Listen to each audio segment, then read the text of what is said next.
is a writer, journalist and member of the House of Lords. He's an advisor to the Board of Trade and was a member of the European Parliament from 1999 to 2020. Dan, there's a concept called Kanzuk that I know that both of us have been involved in for some years, but I'm not sure that all our American listeners in particular will have heard of it. What is this, and tell us about it? Well, Kanzuk is the acronym that stands for Canada, Australia, New Zealand and the UK. And the Kanzuk proposal, the proposition of Kanzuk, is that there should be free trade and free movement of labour, as well as enhanced military and diplomatic cooperation among those countries. Now, you might say, well, why not the Five Eyes? Why not the US? It's the obvious question. I think the answer is because free trade and free movement will be more problematic for a US administration than for the other four. But that's ultimately where we'd like to get to. The US trade deal that people talked about quite a lot, especially during the Brexit negotiations, hasn't happened. Do you see any immediate prospect for it either with President Trump or President Biden? No, and I'm afraid the problem is this. Our timing is always wrong. Since Brexit, we have been the Rhett and Scarlet of international commerce. When one partner is in the mood, the other one is not. So obviously it couldn't happen pre-Brexit, and we had plenty of friendly invitations from the Bushes and so on. But it was as long as we were in the EU, the EU controlled our trade. Trump was very clear that he was up for doing a deal, but Theresa May wasted that time arguing about whether we should stay in the customs union, although she didn't put it that way. By the time we finally made up our mind to go for it, we were in the last days of the Trump administration, and Biden was not in the mood for doing trade deals with anyone, and particularly not with us. He's anti-Brexit and pro-EU. If Trump wins again, one assumes it would be back on the agenda, but we are overwhelmingly likely to have a Starmer-led government here, and so, again, the ardor would have cooled. So should we just drop the whole thing? Well, I think there is actually a way through. And the way through is this. The US could recover strategic leadership in the Pacific and challenge Chinese ambitions in that region by resuming its leadership of the Trans-Pacific Partnership. Now, your listeners might say there's no way that Trump is going to agree to that. He was against it the first time round, and it's true, he was. He was against it partly on protectionist grounds and partly because Obama had negotiated it. When the US pulled out of negotiations that had been expressly designed around US commercial and strategic interests, the Chinese couldn't believe their luck. They immediately applied to join. Fortunately, the other members were not interested in Chinese membership. They said the whole thing here is to have a counterweight to China. And so they invited the United Kingdom in. Listeners wondering how we qualify as a Pacific country will perhaps be interested to know that we own the Pitcairn Islands with 48 inhabitants, which are pretty much slap bang in the middle of the Pacific. They're all bounty mutineer descendants, and they allowed us to join this regional bloc under WTO rules. Now, looked at from a conservative point of view, this is a very attractive trade deal. It's about mutual recognition. It's not about harmonization. It's about trade and the removal of obstacles. It's not about workers' rights and environmental protection and all the other extraneous things that lefties like to put into it.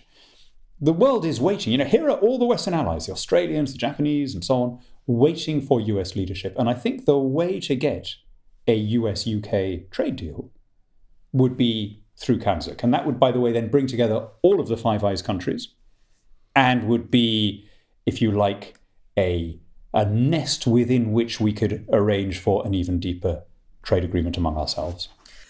It's got a lot of history, hasn't it, Kanzuk? This is a history podcast. That's what we concentrate on. And the fact that we have, that the Kanzuk countries all have the same head of state, they have the same historical background, fought in both of the world wars from beginning to end, and so on. These are other things. I know that you, as a free trader, are philosophically and intellectually in favour of free trade, but you're also, because you're interested in history, philosophically and emotionally connected to those old Commonwealth countries, aren't you?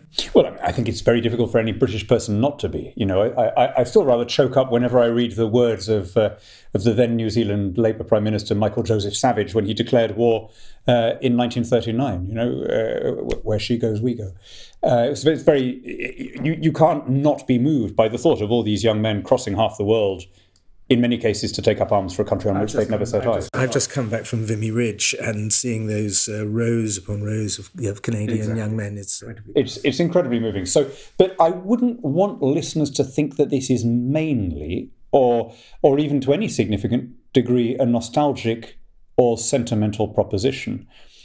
It's actually much more practical than that. We're in a world which is turning its back on the thing that made everyone rich over the last 70 years, which is the removal of obstacles, the extension of supply lines, and comparative advantage and specialization.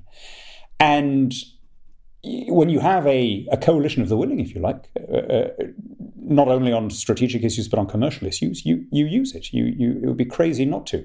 So I think CANZUK and indeed Britain's Pacific ambitions are partly just leaning towards countries, not just Australia or New Zealand, but places like Chile and Singapore that are open-minded about unrestricted trade, which, in every age it's unpopular. The great historian Macaulay, exactly 200 years ago, in 1824, said, "Free trade, the greatest benefit that a government can bestow on a people is in every nation unpopular." And it was true then, and it's been true for every single one of the intervening 200 years, because free trade is a counterintuitive notion for a tribal species like ours, and yet it works every time. It makes us richer, it makes us happier, and it makes us freer.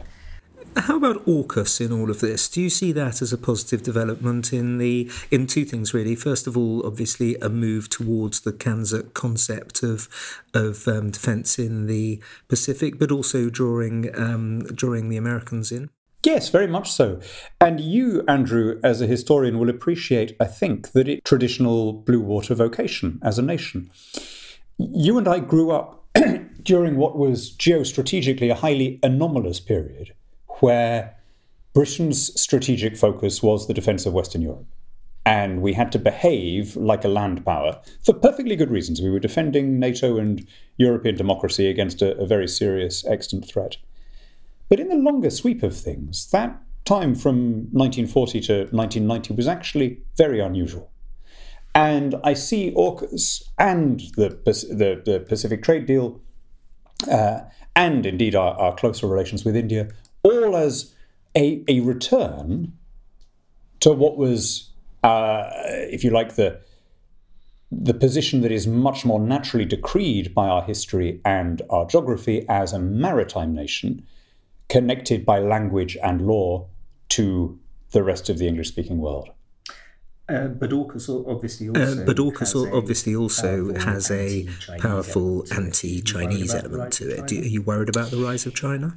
Yes, I am. I see China as our chief ideological rival, by which I mean the following. I don't just mean that they are a geostrategic rival in the short term in the way that, Russia or Iran is.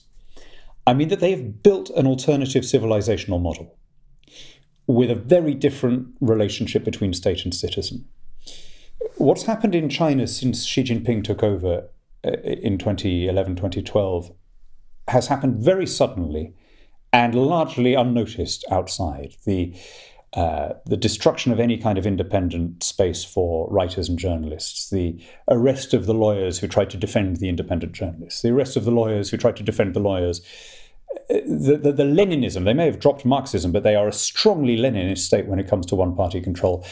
And the alliance of that ideology with the baleful new technology, the geolocation and the face recognition that allows them to maintain this kind of panopticon state. You see it most strongly, obviously, in Xinjiang with the way in which they spy on the Uyghur. When you watch the news and you see those police roadblocks, what they're checking for at the roadblock is that you haven't tried to take the mandatory spyware off your phone. So everyone in that part of China has an app on their phone that tracks their antisocial behavior. What's antisocial behavior? Growing a beard, talking to foreigners, fasting during Ramadan, trying to access the wrong websites. If you do that too often, an algorithm marks you down for re-education without any human oversight. The only human involvement is when they come and arrest you and put you in the camps. Now, it's not just that that model could easily be applied to the rest of China. It's that it could be exported. China could say to any friendly dictator around the world, here is a way for you not to have to worry about elections, and here is a way for us not to have to invest in anyone else. We'll have a long-term relationship with you. And that's why I see the current model of Chinese communism as the main civilizational rival to liberal democracy. By the way, I don't think this is in any sense rooted in Chinese culture or whatever. That is very easily demonstrated by looking at Taiwan. The Chinese people, given the right institutions, are as enterprising and freedom-loving as anybody else.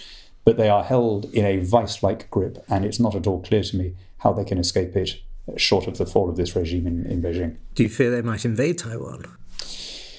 Well, one hears different things. I mean, yes, it would be crazy not to be prepared for that eventuality. You remember that Xi Jinping and Joe Biden had that bilateral conversation at the summit in San Francisco recently. And I was just struck by how different the two readouts of the two sides were. So the American readout was, this is great. The Chinese have agreed to sign up to common projects on climate change and AI and all that, which is great, all good stuff, and reestablishing the hotline and so forth. The Chinese takeout on that meeting was, we made it very clear that reunification is going to happen and is going to happen now. Yes, we accept that you Americans have legitimate concerns about semiconductors. How long does it take you to establish an independent semiconductor capacity? 5 years? All right, use them wisely, but understand that this is going to happen. So I think it would be very unwise not to be prepared for a kinetic war there.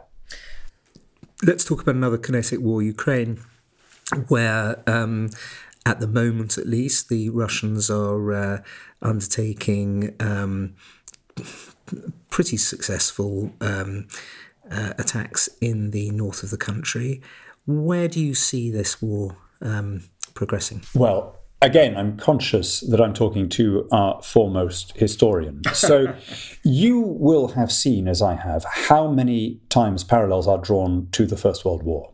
And I think with some justice, in the sense that, defensive technology is now hugely in advance of offensive technology. I mean, it's drones now rather than barbed wire and machine guns, but the same principle. You do get the barbed wire and you get the barbed wire as well, right? And the trenches and so on. Yes, you do. But the essential similarity is that it's an immense investment of offensive power for a very small gain. And I think that's true. But for that reason, let's follow through the parallel, because I think one can legitimately do it here. I don't think we all get obsessed with front lines. You just said, the Russians are invading, advancing again in the north. Yes, they are.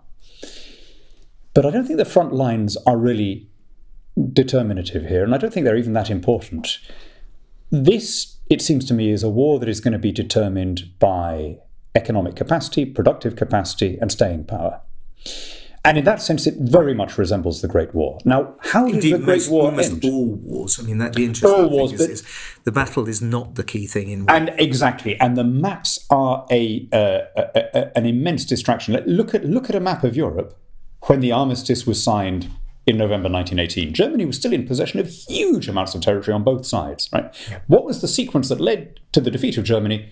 They ran out of money. There was a mutiny. The Kaiser was forced to abdicate, and then they signed peace terms. Now, any route to a Ukrainian victory looks like that. It's not really about where the front lines have got to at any given moment. Now, who has the advantage when it comes to productive capacity and as you say, the key factor in all wars? Well, if it's Russia versus Ukraine, it's Russia. But if it's Russia versus the free world, it's Ukraine, right? And I mean, the people who I've listened to and who I've found to be most correct about this in security and military people, I think are of the view that if Ukraine remains armed, if we continue to supply Ukrainians, then Russia will start to run out of resources badly during 2025. And by the end of 2025, we'll have to sue for peace. Therefore, of course, the Russian hope is that aid will be cut off, and specifically will be cut off by an incoming US administration. And we're both Yankophiles. We are both believers in the special relationship. I notice it's being attacked a lot at the moment, including in an article in the Financial Times, which I'm pleased to say attacked me by name as being a supporter Wonderful. of the special relationship. Exactly, I was thrilled by that. Yeah, it's always exciting. It's a bit like, have you been banned by Russia yet? I wasn't. I was hanging my head in shame. I was about the only parliamentarian who hadn't been sanctioned by the Kremlin. And people would come and say, have you been sanctioned? And I'd sort of hang my head and go, oh, no, I've only been banned from Belarus. What? So you cannot imagine how patriotic and happy I felt when I was finally banned. After, to be fair to the Russians, after writing an article advocating the breakup of Russia into a number of different republics. So when they said I was actually existentially anti-Russian, they had a point. Many congratulations. Thank you.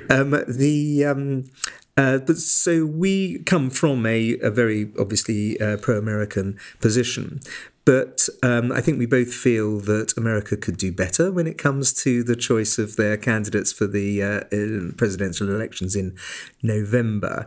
How worried are you that that President Trump will be so isolationist as to cut off help for Ukraine? It is a worry because he's highly unpredictable. But my bigger worry actually isn't even about any specific aspects of his or of Biden's putative foreign policy. It's about the whole process of US democracy. I mean, you and I are recording this podcast in the aftermath of the verdict of the first of the anti-Trump cases. I looked at that and I thought that both the defects of the court process itself and the reaction to it suggested a very dark place, because an open society rests on a series of norms and conventions and unspoken assumptions and precedents. For example, that the loser accepts the result, that the winner exercises some restraint, that you treat the other party as opponents, not as enemies, and that compromise is necessary in the name of national unity. It isn't a sign of being some panty-waist wimp, right? Those things have ceased to apply. You have one side resorting to lawfare because they are seeking to win through the courts while they can't win at the ballot box. But also you have the other side now showing absolutely no proportionality in how they refer to it. And to the Trump supporters listening to this podcast, I would just put one question in the aftermath of that case. Suppose you were to travel back in time by a decade or so, and to say to your younger self, look, in 2024, you are going to be arguing that your guy, your Republican candidate, is absolutely within his rights to pay off a porn star and then lie about it repeatedly, provided that there is no technical violation of campaign finance law. I mean, what do you think your younger self would have said, right? 10 years ago, this degree of polarization was hard to imagine. And, I don't know where it's come from. Is it to do with, is it the Jonathan Haidt thesis? Is it to do with smartphones? I don't know. But the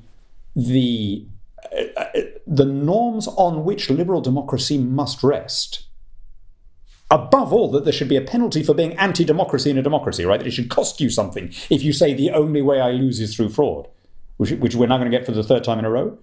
If those norms go, it's very difficult to see how a properly pluralist society can survive.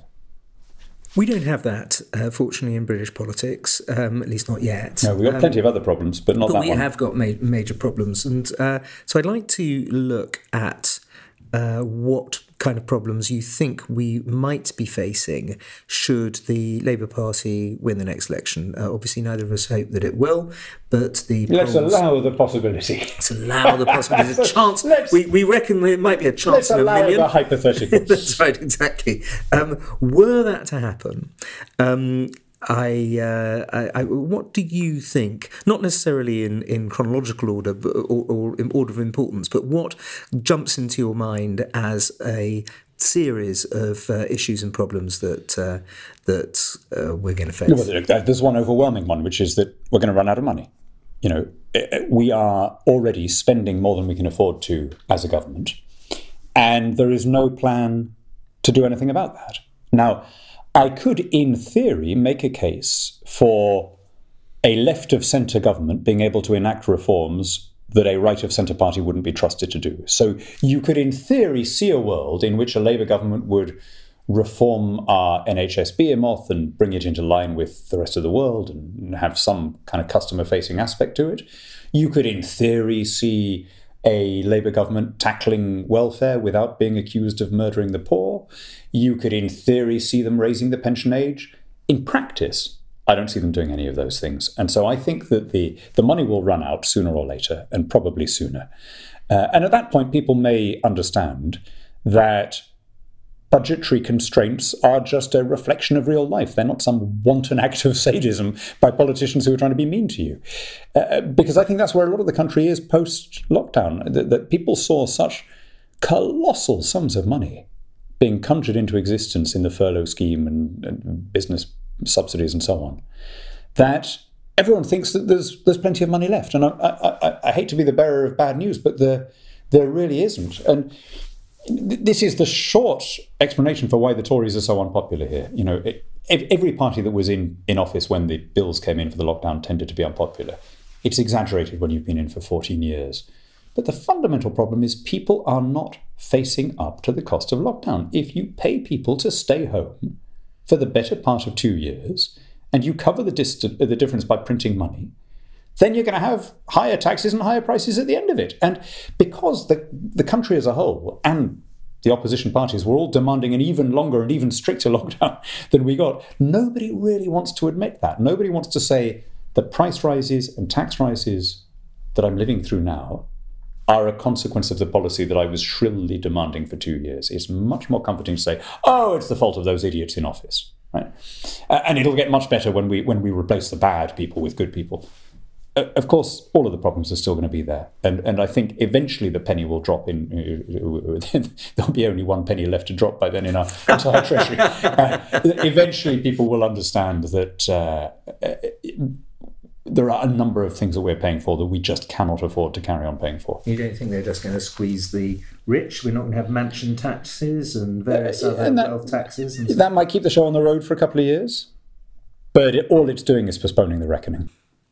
And what is the role of the Conservative Party, assuming there is still a Conservative Party in the House of Commons? There will be where we are in the House of Lords, but in the House of Commons we've seen some pretty terrifying prognostications about how big it will be. What will the Conservatives' role be? Will it be primarily to try to educate in the way that Margaret Thatcher did back in the late 1970s, the electorate into recognising that there's no magic money tree in the modern phrase?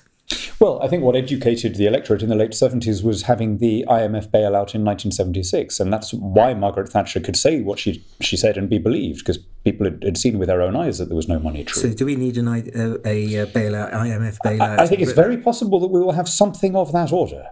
You know, so some kind of default or the bond markets freezing up. I don't, it's the old cliche that if something can't carry on forever, it doesn't. And we can't carry on spending money that we don't have.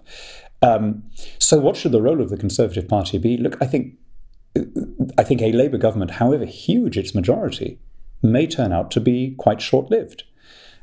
Normally, when you have the bigger the majority, the shorter it might be, because of the quality of the people who will come in and the internal opposition, because people tend not to vote for split parties, and the sense of dashed expectations. Because as I said, an awful lot of people have convinced themselves that the only reason we have any problems in this country is that the people in power are bad people. It's the classic sort of fallacy. Instead of facing up to some of the trade-offs that a country has to face when we borrowed from our future selves to get through lockdown, it's much more comforting to say, oh no, we just need good people there, and those people are going to be very quickly disappointed. So, I mean, again, you're the historian, you're the professional historian, but the parallel that people are drawing, they're saying this could be worse than 97, it could be the worst wipeout since 1906. Maybe that's right. But of course, the Liberal government that came in 1906 did not remain popular for very long, right? It was a volatile time, and the country soon turned against it. And I don't think it is at all unlikely that something similar could happen. So the idea that the Tories should just sort of, dig in and try a massive process of didactic kind of politics and re-educating them, I just think that's a bit self-indulgent. I think we need to be ready for what may be an election well before the 5 years are over.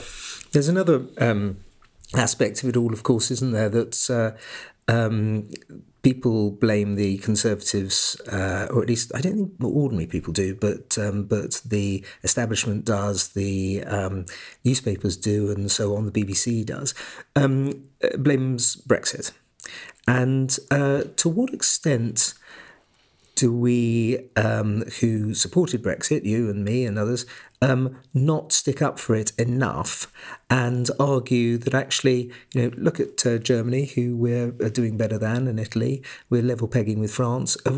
Was Brexit really this catastrophe that the Financial Times and the Guardian and the BBC and so on try and make it out? I mean, of course it wasn't, and for the reason you've just given, whether you count from the referendum in 2016 or whether you count from Brexit taking effect at the beginning of 2020, we have outperformed Western Europe. Now, the other side falls back on, yes, but we would have done even better if we'd said, well, I mean, I can't disprove that, but plainly it is not a catastrophe, right? That said, and I think this is the reason why we don't stick up for it enough, I am disappointed by how slow we have been to take advantage of some of the opportunities that have opened up. Specifically on deregulation and on trade. We have tended to leave in place almost all of the useless regulations we got from Brussels out of a combination of idleness and surreptitious civil service rejoinery. They are trying to hold the door ajar so that Labour can go back into some closer arrangement. And when it comes to trade, I mean, yes, we've joined the CPTPP. That's significant. But we didn't even manage to significantly improve our terms of trade with the heroes of Vimy Ridge. We're the country as cuddly now as Canada. It wasn't at all cuddly at the time of Vimy Ridge, but a country, and why didn't we? Because fundamentally we are determined to stick to EU standards on food, right? Particularly on beef. Now, why are we doing that? I think we're doing that because people would, or the officials involved with it, still look forward to some eventual kind of agreement that would cover sanitary and phytosanitary standards, veterinary standards, and food. But I have to ask, is it really sensible for us to have allowed our entire trade policy to have been dictated by a sector that accounts for less than half of 1% of our economy, i.e. farming? This country got rich by not doing that, by happily importing its food and moving up the production chain. And what about the Australian free trade deal that we did? I mean, much better than not having one, right? But it could have been way better had we been more ambitious. In particular, we could have been more ambitious on allowing free movement of labour, which brings us back to Kanzuk, right? I would love to see those countries which have comparable enough GDP that you're not going to have some massive sort of flood of people one way or the other, and that, of course, have the same institutions, the same educational system, very interoperable regulatory systems. I would love to see a rule that if you are offered a job in any of those countries, you can take it without needing a special visa. Now, I'm not saying that should bring rights of welfare claims or family reunification or anything like that, but that you should be allowed to go and work without needing to do any special paperwork. And that's actually a hugely popular idea in all the Kanzuk countries. All the polling shows that it's the most popular policy that could be feasibly implemented and hasn't been. Why wasn't it part of the trade agreements with Australia and New Zealand? Because of objections from the British Home Office. The other two countries were pushing for it, and we were the ones who said no. You're one of, in my view, the two best orators in the House of Lords. The other one being Bernard Coker, I think, the leader of the Labour Party in the House of Lords. What do you think the House of Lords, the role of the House of Lords, is going to be in the next Parliament after, say, this extraordinary event that might take place, which is the Labour Party winning the next election? Yeah. So how is it that Gilbert and Sullivan define it? We do nothing in particular and do it very well. Is that wonderful? Yes. Wonderful exactly. song. Yeah. Look, I mean, I think the cynical but true answer is that the fundamental role of the House of Lords, from the perspective of a Prime Minister, is that it is a place to send people that you want to get out of the way and a lure to incentivize good behavior from others.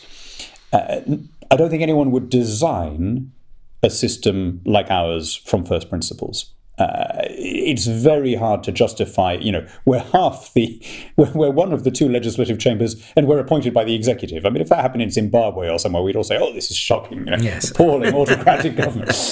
So it's deeply unpopular to say this. But I'm actually in favour of a fundamental reform, and I'd have a royal commission, and I'd look at not just the role of the House of Lords, but all sorts of other anomalies that have crept into our system, the Supreme Court, asymmetries in the devolution settlement, more powerful local government. There's a lot of stuff that I think is worth looking at. Big constitutional change. I think we've got to the point where it's so lopsided that we actually need to look at some of these things. And will we get it from Labour? No. I think there was a moment when they toyed with this idea. Gordon Brown had published a whole paper on having this, upper house of regions and nations and so on.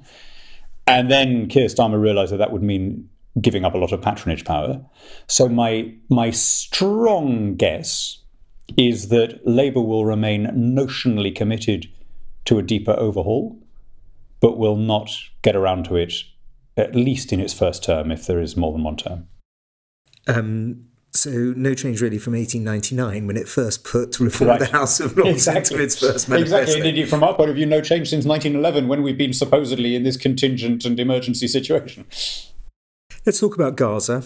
Can you see a meaningful ceasefire in Gaza whilst Hamas is still an operating and powerful military force there? Oh, no. And I think that is, I think that's a fairly widespread assumption, including in the Arab world. But not in the White House. I mean, that's what they're trying to push for, isn't it? No, I don't think so. I mean, I think the realistically, any ceasefire, the best that Hamas gets out of it, the best they get out of it is their lives, and pretty uncomfortable lives. They're going to be hunted in exile. I don't think there is any viable solution where Hamas remains in Gaza. But I think Israel may have overemphasized going after Hamas personnel at the expense of going after Hamas ideology. I think Hamas and its previous incarnations, so that view of sort of nihilistic, bringing down the temple, which was in Gaza, actually, wasn't it? That was another, I think, it was in the city of Gath. With Samson and slaves. Exactly. Yes. But that readiness to bring everything crashing down, that is fed and watered by repeated defeats. The way Hamas see it, the defeat in the Suez War, which was, as you know, largely fought in Gaza, the 67 war, the Intifada, all of these things bring the next bunch of kids in because they've been orphaned or they've seen their parents' generation defeated and humiliated. And so they can absorb a lot of defeat.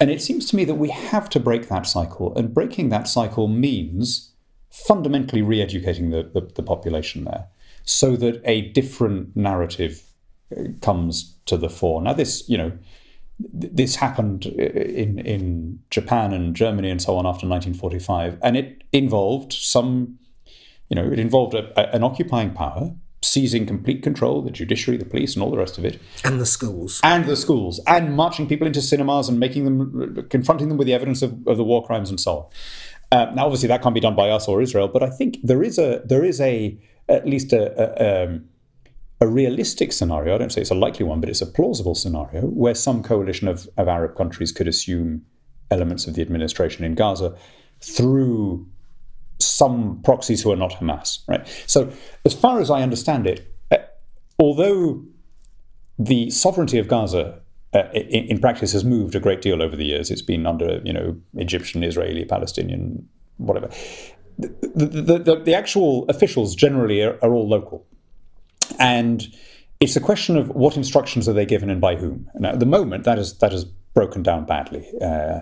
Combination of UNRWA and Hamas mean that cronies of the worst terrorist families are given the cushy jobs, and a version of history and a version of politics is taught that would make anyone think, well, we can't live next to this terrible colonialist oppressor.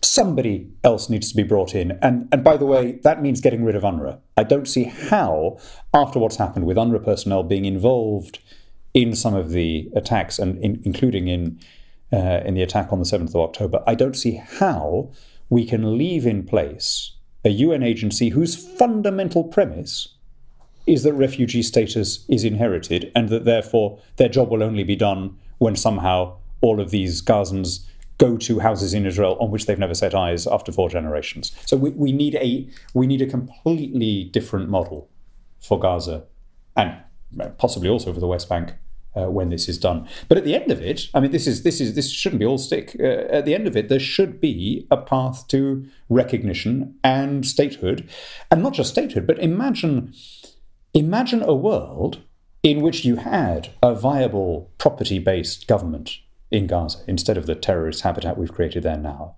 Imagine that you had a sort of bourgeoisie there who would want to stay on good terms with their customers. Where are their customers going to be? 90% are going to be in Israel, right? They will be your first line of defense against freelance young men firing rockets off their property and attracting retaliation. So the challenge is, how do we get there?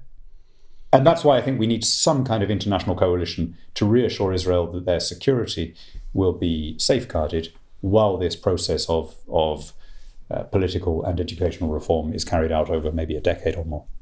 And on that optimistic note, I'm going to ask you what history book or biography you're reading at the moment.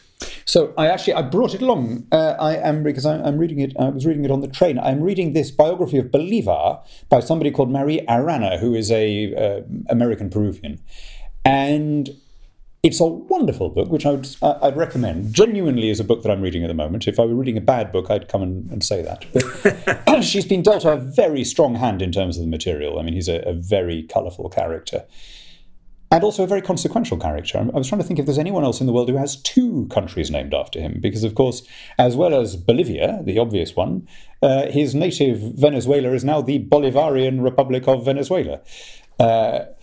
And it's an adventure story. It's a romance, a fascinating life he had. But also, it's always interested me, as I know it has you. Why did South America not develop like North America when it had greater resources? When Spain had vastly greater resources than England? Why has no Mexican politician ever had to propose building a wall to keep the gringos out? Right, and. I think also, and Argentina in the late 1970s had a massive GDP. 1870s. Yes, yeah, late exactly. 19th century. Yes, they had a between 1916 and Javier Milei, they did not have any recognizably liberal government. And it's amazing how long you can cruise. I mean, it took them 50 years to run out of the accumulated capital from pre-1916. But so, I mean, to me, it's just a really interesting question. Most of these countries in Latin America consciously copied the US Constitution, modeled themselves on it, and they thought they were doing something similar. Bolivar himself and his followers were very much children of the Western Enlightenment. They were, inspired by the French philosophes. They were Freemasons in many cases. They saw themselves as breaking with superstition and all that. And yet, unlike the US, most Central and South American countries have lurched from one dictatorship and one revolution to another. They have a lovely phrase that a Peruvian columnist, a friend of mine, uses, constituciones desechables. They have disposable constitutions.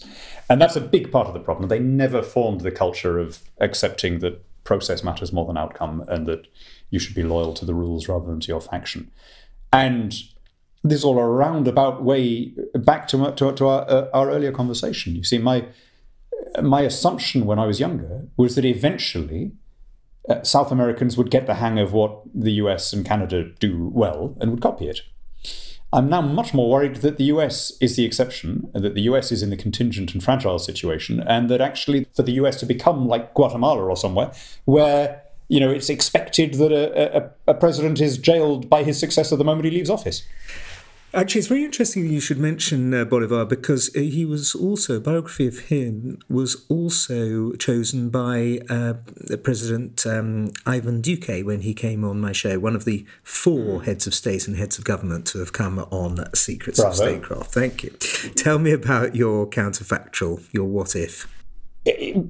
Because it could so very nearly have happened, what if Home Rule for Ireland had been agreed before the First World War? Or what if the British authorities had not responded in the heavy-handed way that they did to the 1916 Rising? There's always this inevitability that is read backwards into events, this very poor teleological history. But I think that the Republican surge happened by the merest chance. One of my favourite statistics is that 3 times as many Southern Irish Catholics died in British uniform in 3 days of the Somme offensive from the 16th Irish Regiment as participated in the Easter Rising. Yes. Right? So most historians estimate that it was between 1,000 and 1,400 people. Probably, and the joke at the time was people would claim that they were out when they were actually out buying stamps at the GPO, and would then later claim to have been part of it. But it was a tiny fringe movement by theatrical young men, some of them literally wearing theatrical props at the time. George Bernard Shaw said afterwards, all they needed to do was starve out that microcosmic republic until it was made ridiculous. He said, but what actually happened would be unbelievable were there not so many witnesses. And of course, we know what happened. The leaders were taken out and shot in batches, which led to a swing in sympathy to them, and therefore by extension to their cause. So that at the 1918 election, republicanism, as in total separation rather than home rule, which had been a tiny fringe position, less than 5% previously, swept the board. Now, my counterfactual would be, what if instead Ireland had evolved towards ever greater autonomy in the way that, say, New Zealand did, similar sort of population, right? If it had become, maybe not quite like New Zealand, because geography would have meant a slightly different relationship in terms of foreign policy and so on. But the basic idea of a peaceful evolution to greater autonomy, that there was the blood-dimmed tide need not have been loosed, because what happened after independence is we had 2 monstrous civil wars. There was a brief and intense one south of the border, and then a sporadic and protracted one in Northern Ireland. And all of that, so 3 wars in total, those 2 civil wars plus the War of Independence itself, might have all been avoided, right, had there been some home rule. And there were 3 opportunities, weren't there? In the first bill in 1886, second bill in 1893, third bill in 1912. So it wasn't as though we weren't spoilt for choice when it came to... I'm afraid our direct predecessors, i.e. Tory peers, did not cover themselves with glory during those home rule attempts. But I just keep coming back with with terrible poignancy to Yeats's question, was it needless death after all? And the horrible thing is, I think it was. It could have so easily been avoided. And of course, had it happened, we would be talking about Kanzuki rather than Kanzak. Yes, exactly.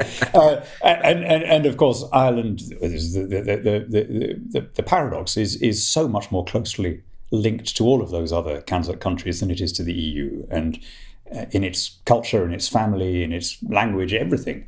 Although it's politically correct to pretend, if you're a Dublin politician, that actually we're really just like the Finns or the Bulgarians. But I don't think anyone really believes that. By the way, a similar counterfactual, similar decolonial one that I've always thought was interesting is, again, our predecessors, our Conservative House of Lords predecessors really balls this one up. But what if Pitt the Elder's plan for the conciliation of the American colonists had gone through, effectively recognising the Continental Congress as an American parliament under the Crown?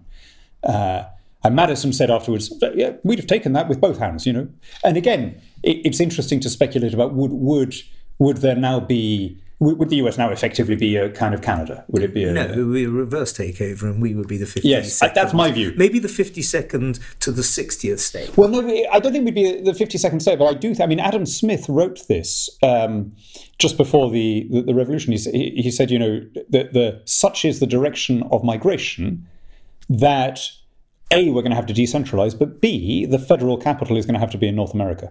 The first person to migrate should have been George III, of course, gone off to New York and re-established. I mean, his family had only been in Britain for 50 years before that anyway. Yes, exactly. So it's not as though they're uprooting themselves. Isn't it, by the way, fascinating? I mean, I very much enjoyed your biography of George III, but, I think our royal family, a large part of its appeal rests, if I can say this without lèse-majesté, in its Philistinism. We don't want intellectuals. Laughing at T.S. Eliot. The Queen one of my favourite stories, the King and the Queen Mother getting the giggles as he read The Wasteland. One of my favourite, or indeed his father, George V, being shown an exhibition of Impressionist art and bellowing to his wife, "Come and have a look at this, mate. This will make you laugh." I love those things. Or indeed the fact that the late Queen Mother referred to his dying day to her son-in-law as the Hun. I mean, this is exactly what you want for, if you like, an institution whose only role is to be a backstop referee in the event of a contested election. Right? So you mustn't have someone who you suspect of political leanings, and therefore, to be safe, you shouldn't suspect them of any intellectual interest at all. Right? And I have to say, they've played that absolutely beautifully. And looking at what's happening in the US, I wonder whether the hysterical all or nothing sense that it would be cataclysmic if the other side wins anything, why is that such a strong feeling in the US but not in Canada? Maybe because there's this backstop. But George III was precisely such a sort of dull, decent, dutiful, non-intellectual but not stupid man.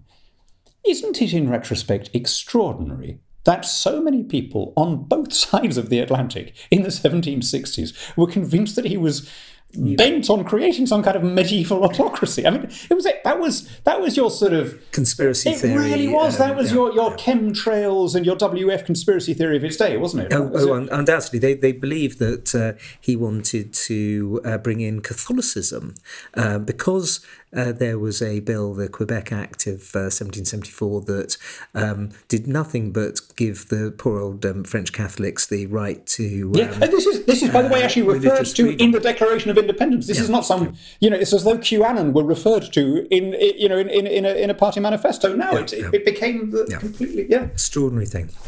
Dan Hannan, Lord Hannan, thank you very much indeed for coming on Secrets of Statecraft. Such a pleasure, Andrew. Keep up the good work. Thank you, Dan. On my next Secrets of Statecraft, we'll be joined by Lord True. Up until the last election earlier this month, Nick True was the leader of the House of Lords, and he has some fascinating views on the past, present, and future of conservatism.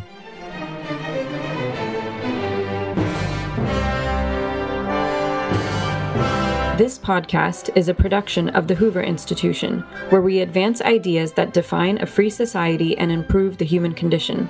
For more information about our work, or to listen to more of our podcasts, or watch our videos, please visit hoover.org.